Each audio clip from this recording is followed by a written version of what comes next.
I'd like to welcome all chess.com viewers to this new and hopefully exciting series on crushing with the King's Gambit. So we're going to be basically looking at 5 videos in total on the very exciting romantic King's Gambit opening, an opening which I've actually played for most of my life. Probably one of the only grandmasters who still seems to get away with playing this occasionally. It's a fascinating opening. I mean, I expect every chess player knows about the King's Gambit, and really I think it's the most romantic chess opening there is about. So it's something that I have to say has gone out of fashion a little bit recently because of the use of computers. But if we just, some of the games we're going to have a look at here demonstrate that it can still be a very powerful weapon. And well, the King's Gambit's been played in some of these famous games that I'm sure a lot of viewers out there would have seen. So we had the Immortal game. It's really kind of classed as coffeehouse chess. White tries to sacrifice all his pieces, goes straight for the black king, and happy to give up pawns, happy to give up pieces as long as he gets an attack going. And the games I've picked here, just to let you know what these 5 videos are going to include, I've tried to pick 5 very exciting games, but I've also tried to pick 5 games which have some theme throughout them so that you can feel kind of brave enough to give the King's Gambit a go in the future. Now, the first 3 games in this video series are going to concentrate on the moves, the variation e4, e5. And now the King's Gambit is when white plays f4. And, well, if we just compare this to the Queen's Gambit is the same thing, but the other way around. The King's Gambit is a much more dangerous opening for both sides, because after this f4 move, the white king can sometimes be weak, but also white aims to get very good attack against the weak square on f7. So this is one of the key points in the King's Gambit. And indeed, this is one theme I've tried to concentrate on, attacking the f7 square. Now, the first 3 videos are all going to be based on the sequence of moves pawn takes f4, obviously the most critical choice. I will briefly talk about other options in one of the other videos later on, so you can jump forward to that if you wish to see what I recommend there. And now knight to f3. So the first 3 videos are on knight to f3. The last 2 videos in the series are on bishop to c4, which is a move I normally favour to play myself, bishop to c4. But recently I've just found some very exciting ideas with knight to f3. So this will probably be my choice in future games. Now, ex-Soviet player Bronstein, who is probably classified as one of the most imaginative grandmasters ever to grace the game of chess, basically said that you should play knight f3 to draw and bishop to c4 to win with white. Now, of course, this is based on a very old theory. And what we're going to be taking a look at in the first 3 videos is the move g5 here. Now, this is a move that has meant to have refuted the King's Gambit with knight to f3. And Bobby Fischer actually said about g5, this is the refutation of the King's Gambit, this move g5. And to be honest, this is why a lot of people have stopped playing the King's Gambit, because of this move. So I'm not going to look at other options for white. I suggest that you can do that yourself instead of g5. I mean, just briefly, what you're trying to aim to achieve with the King's Gambit, it can be quite a positional opening as well as a romantic opening. If you can win back the pawn on f4, so if you can simply go pawn to d4 and bishop takes f4, you will have a lovely position. Why will you have a lovely position? Well, you will have 2 strong pawns in the center of the board, controlling the center. You will have nicely developed pieces. And later on, when you castle kingside, we come back to this theme of having this great f-file that you can attack along. So your basic idea in the King's Gambit is not just to go completely mad and checkmate your opponent's king, as we will see, this does occur, but your first positional idea is simply to go f4 and then to take back your pawn. If you can win the pawn, you'll be much better. That's why black should try to hang on to the pawn, the f4 pawn, by playing this move g5 often, because if he loses the pawn, you know, white can only be better. Other things we're going to look at with this knight to f3 move is really, like I mentioned before, concentration on the f7 square. But against the move g5, which is what we're looking at, I'm recommending now the move knight to c3. Now, this is a move that was actually recommended to me by the German grandmaster Carsten Müller, who's quite well known for his endgames. And I'm using some of the ideas he approached me with here and told me about. So I have to thank Carsten Müller for some of the ideas. There's also a great book I should mention by John Shaw on the King's Gambit, which I should also mention I've used to take a lot of ideas from and develop. So Carsten Müller and John Shaw, thank you very much. But this move knight to c3, in my opinion, is the best way of meeting the move g5.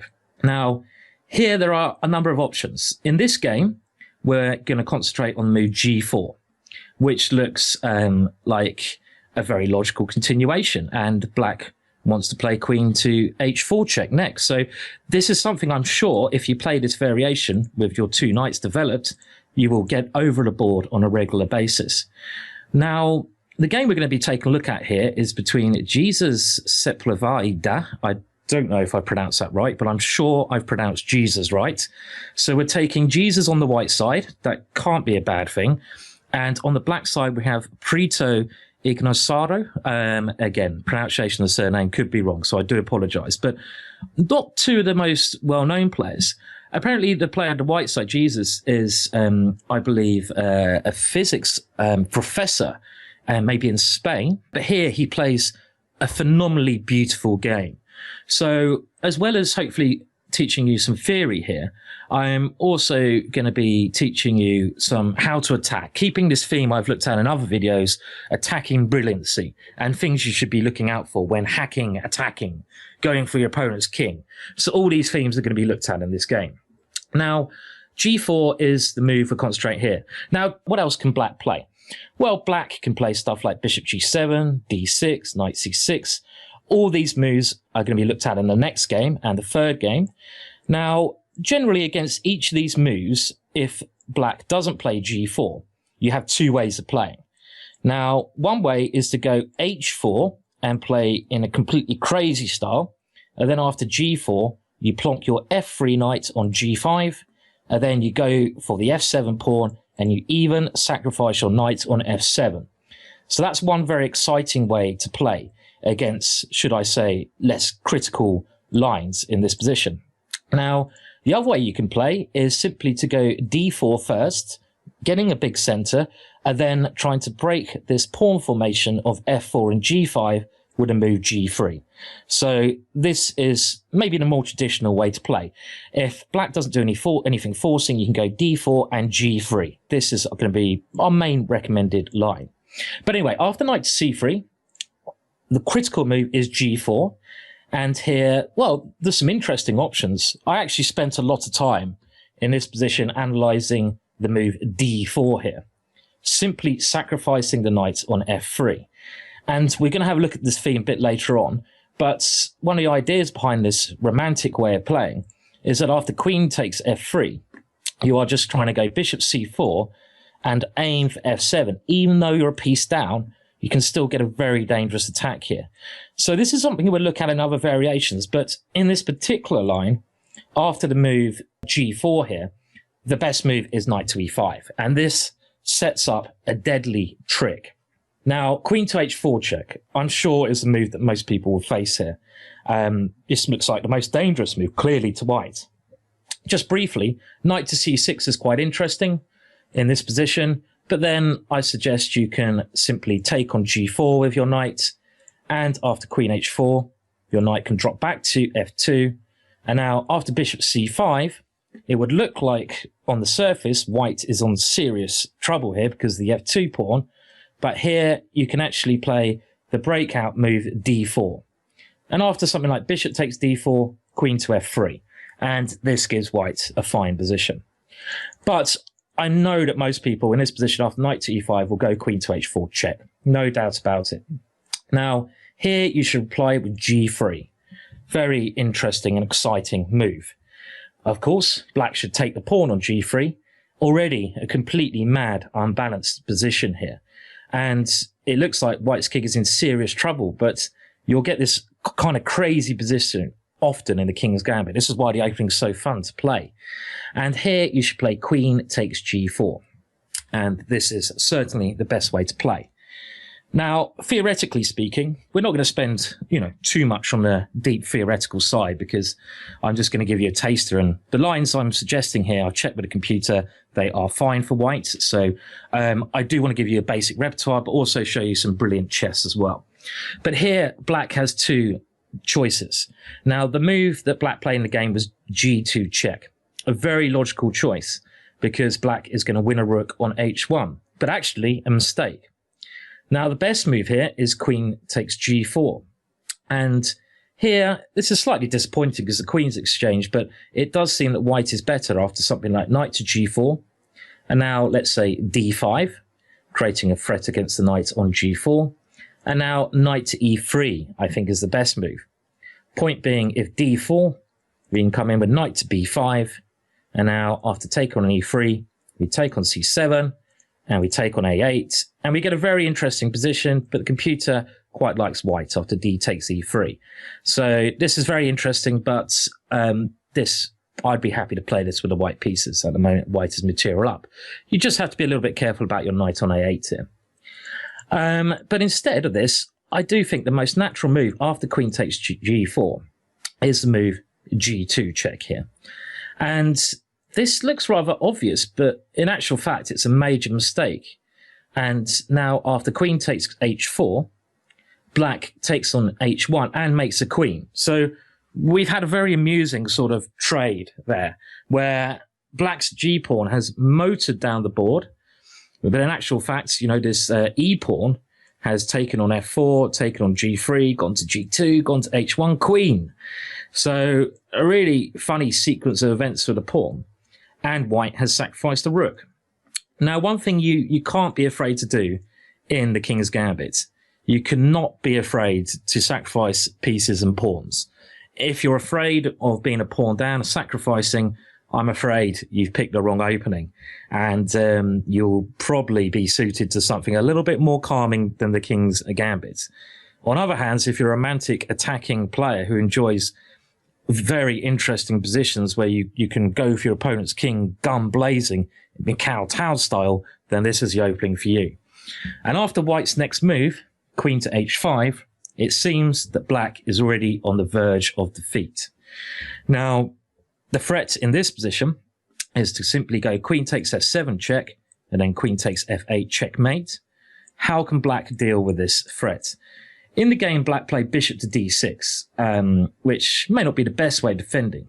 Let's just very quickly have a look at some of the other options. Well, knight to h6 looks obvious. This knight defends the f7 square, but now we can develop and play a move that attacks the defender of f7. And even though we're rook down here, this position is just winning for white. For example, you could go knight to c6 or d6, doesn't matter too much. And now we just simply take on h6. Black cannot allow us to take on f7, so we should get rid of the knight.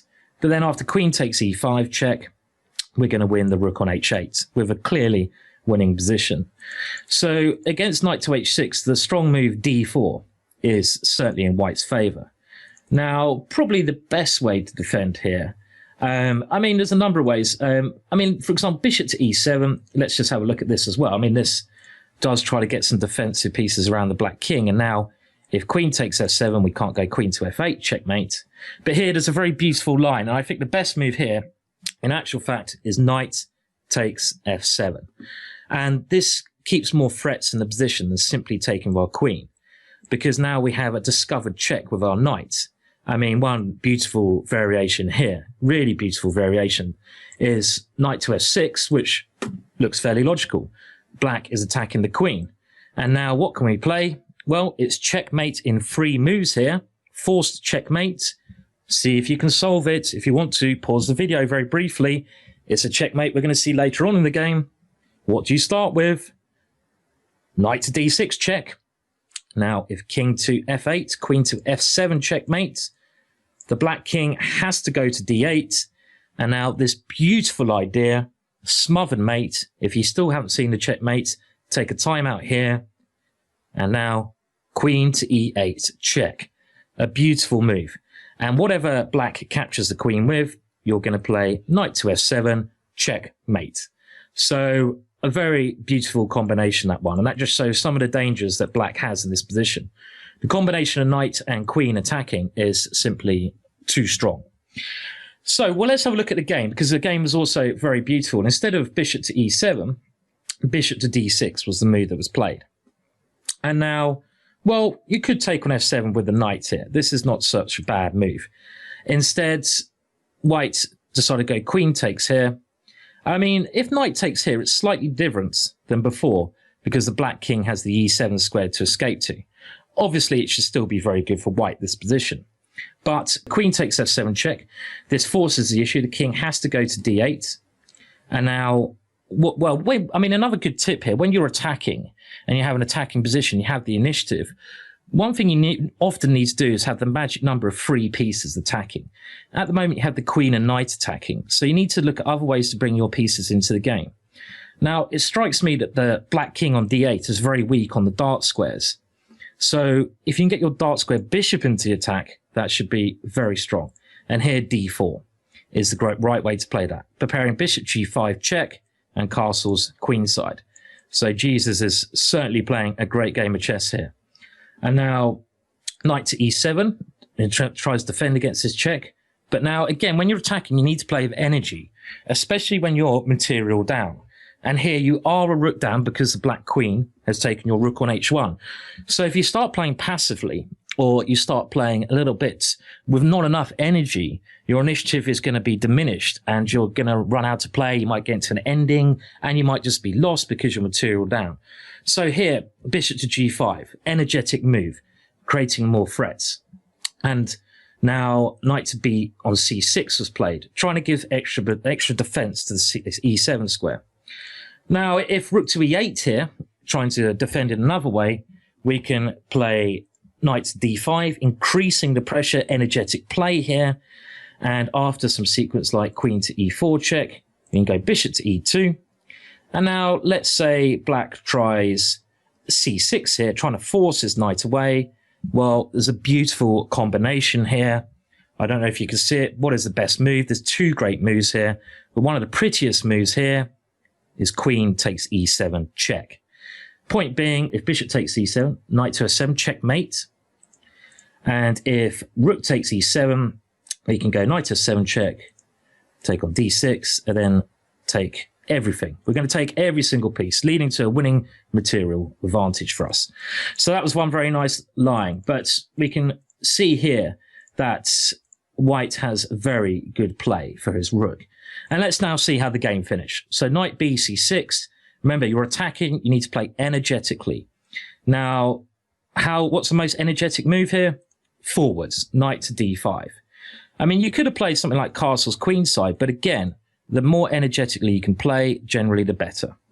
And this creates threats of, well, first of all, taking on c6, removing a defender to e7, and then taking on e7 with a bishop. Have a look at that position, pause the video if you just want to check that yourself. So one idea is knight takes c6 and taken on e7. Okay, well, black tried to take on e4 check. White blocked the check. And here, black's in an awful amount of trouble here. What can he play? Well, if he takes on d5 with his queen, we simply win his queen. Queen takes d5 because of the pin on the king. So that's not a good idea. What other moves can he play? Well, if he goes something like bishop takes e5, we just go bishop takes e7 check, leading to checkmate, as hopefully you can see. So here, black joined in the fun, and he played, I guess, this one of the reasons I like this game. It reminds me of an old romantic game, maybe from, you know, the 19th century, where one side gives up a rook, but the other side kind of joins in the fun and takes as many pieces as he can, and even maybe realizing he's going to lose the game, but he plays in this is a very romantic game, this one. And one of the things, you know, if you're playing chess, the King's Gambit is the most romantic of openings, and you will get this kind of thing occasionally, this kind of game. And here, well, black played queen to h1 check, and after king to d2, he played queen takes a1. So now black is 2 rooks up. But there's 2 ways to force checkmate here. One is clearly much more beautiful than the other one. Now, I suppose the boring way to force checkmate here would be, well, is boring. Is that really, am I really allowed to say forcing checkmate is a boring thing to do? I don't know if that's terminology correct, because I'm sure whenever we force checkmate in our game of chess, we're never that bored. We're always quite happy. But the simple way to force checkmate here is to take away defender of the e7 knight. So simply by playing knight to c6 check. And then after black takes this, we take on e7 with check. And it's going to be checkmate next move. For example, king d7, knight to f6 checkmate. So that's one way of doing it, but there's a much more romantic in the style of the King's Gambit here. Can you see the checkmate? So I've pointed out knight takes c6 checkmate, but there's another move here which I have to admit is one of the most beautiful checkmates I've personally seen. Can you find the other checkmate in this position? Just pause the video if you need to do that here. Well, the checkmate is queen to e8 check. A completely ridiculous looking move. So it looks like black can take this queen with two pieces, the rook or the king. But if black takes with the rook, well, hopefully you can see what's going to happen then. If rook takes e8, we're just going to go knight to f7, smothered checkmate. Remember earlier we showed a similar theme to this. Black felt obliged to take with king on e8, so this is precisely what he did. King takes e8. And now, can you see the checkmate here?